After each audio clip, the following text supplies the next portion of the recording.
I wanted to be part of American Dream Builders because I thought it'd be something really fun to do, a brand new experience, something I'd never ever thought I would do, and it sort of fell in my lap. So I thought I couldn't pass it up.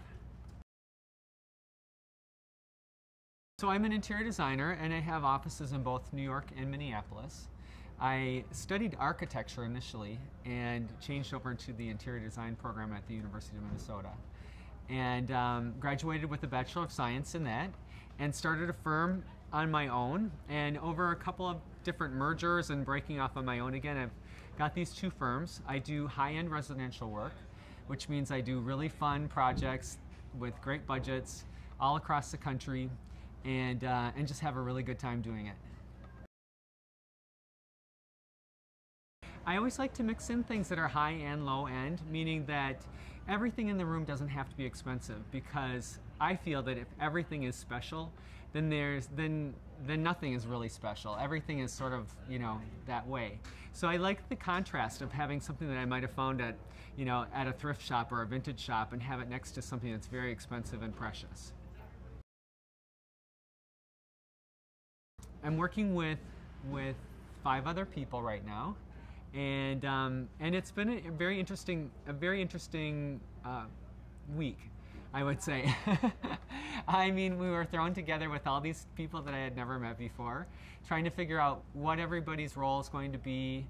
And I think this first project that we had was we had a learning curve, and we all sort of did a lot. We all kind of did everything.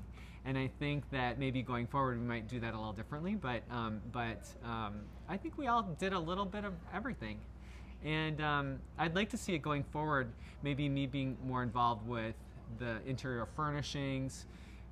I love to select fabrics. I'm great with color. And yet I do also like to make the architecture right at the beginning, so that the bones of the room are good before we start putting things in it.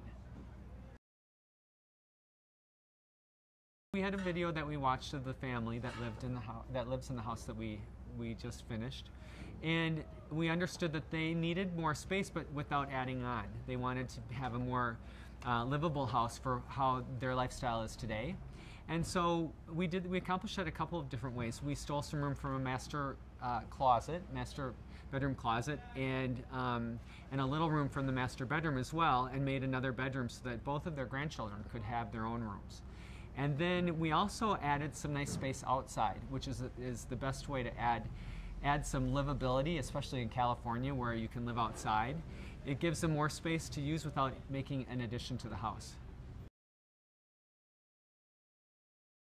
I always look at a project when it's done and say, I might have done this differently or that different. That's the perfectionist in me.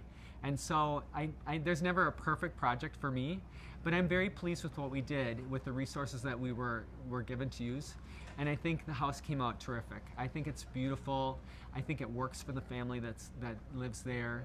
And I am just amazed at how fast it all came together. That was definitely out of my comfort zone. I tend to be a little more thoughtful and not have to do everything on the fly like we did this week. So very proud of myself for how well it turned out in such a short amount of time. I don't have any expectations of what's coming out of this show. I wanted to have a great time, have an experience that I've never had before. And who knows what will come from it. But I just knew I had to do it. What I'd love to have happen is that I would love to have access to more exciting, fun projects all over the world. I mean, I do a lot of projects across the country now, but it would be fun to expand my horizons, and you just never know what comes from anything.